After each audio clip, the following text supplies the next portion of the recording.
ဗီလာစတားကိုပါမျက်စောင်းထိုးလာတဲ့လီဗာပူးအားလုံးပဲမင်္ဂလာပါရှင်လီဗာပူးအသင်းဟာတိုက်စစ်ပိုင်းအပြောင်းလဲလုပ်ချင်နေပြီးတိုက်စစ်သမားအများစုကိုချိန်ရွယ်ပြစ်မှတ်ထားနေပါတယ်။အီဆက်ဘူကိုအီကီတီကီတို့လိုနံပါတ်6တိုက်စစ်မှုတွေကိုစိတ်ဝင်စားခဲ့ရကနေ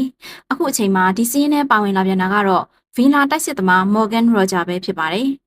Empire the Cup ရဲ့ဖော်ပြချက်အရလီဗာပူးဟာဒီ22နှစ်သားလေးကိုစိတ်ဝင်စားမှုတွေမြင့်တက်လာနေတာလို့သိရပါတယ်။ရော်ဂျာကကွင်းလန်တိုက်စစ်အားတန်တဲ့ကစားသမားတစ်ယောက်ဖြစ်ပြီးတော့စန်တာဖော်ဝက်အဖြစ်လဲကစားနိုင်တယ်လို့တောင်ပန်နှစ်ပတ်စလုံးမှာလည်းကောင်းမွန်စွာကစားနိုင်တဲ့သူဖြစ်ပါတယ်။ဒီဟာဒီအက်စတန်ဗီလာအသင်းအတွက်28ဂိုးအထိပါဝင်ပတ်သက်ထားတယ်လို့14ဂိုးသွင်း73ဂိုးဖန်တီးထားနိုင်တာဖြစ်ပါတယ်။ဗီလာကတော့ရောင်းချဖို့ရေးရောင်းနေမပြထားသေးပေမဲ့လည်းလီဗာပူးအသင်းကတော့အတော်လေးစိတ်ဝင်စားနေတာပဲဖြစ်ပါတယ်။ရော်ဂျာကိုလွန်ခဲ့တဲ့18လလောက်ကမှ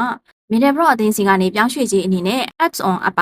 ပေါင်15သန်းလောက်နဲ့ခေါ်ယူခဲ့တာဖြစ်ပါတယ်။စပိန်ဘက်သတင်းတွေမှာတော့ Aston Villa အသင်းဟာရော်ဂျာအတွက်ပေါင်80လောက်သတ်မှတ်ထားတယ်လို့သိရတာဖြစ်ပါတယ်။ရော်ဂျာရဲ့ခြေစွမ်းနဲ့ပတ်သက်ပြီးတော့တန်တရားဝင်စရာအကြောင်းမရှိတာကိုလက်ရှိ Villa မှာသူကစားနေတဲ့ပုံကိုကြည့်တာနဲ့သိနိုင်ပါတယ်။ဒါပေမဲ့တခုရှိတာကရော်ဂျာကိုခေါ်ပြီးပြီဆိုတော့ Armstrong အနေနဲ့သူ့ကိုဘေးပုံပဲနည်းသုံးဆက်မှာလေ။အခြားတိုက်စစ်မှုတွေကိုမခေါ်တော့ဘဲ CF ပြစ်ထားသုံးပါလား attacking midfielder အဖြစ်ကစားနေတဲ့ရော်ဂျာကရောလီဗာပူးကစားကွက်နဲ့အံဝင်ပါလားအဲ့ဒါတွေကမေးစရာမေးခွန်းအဖြစ်ရှိနေတာဖြစ်ပါတယ်။တန်ကြီးမြင့်ကစားသမားကိုခေါ်တယ်ဆိုတာကကြီးစားထားတာနဲ့မတူပဲအိမ်အောင်ပြရတယ်လို့ပါပဲ။အစစအရာရာကြိုတင်တွက်ဆချင့်ချိန်နိုင်မှသာတော်ရကြမှာဖြစ်ကြောင်းဖော်ပြပေးလိုက်ရပါတယ်ရှင်။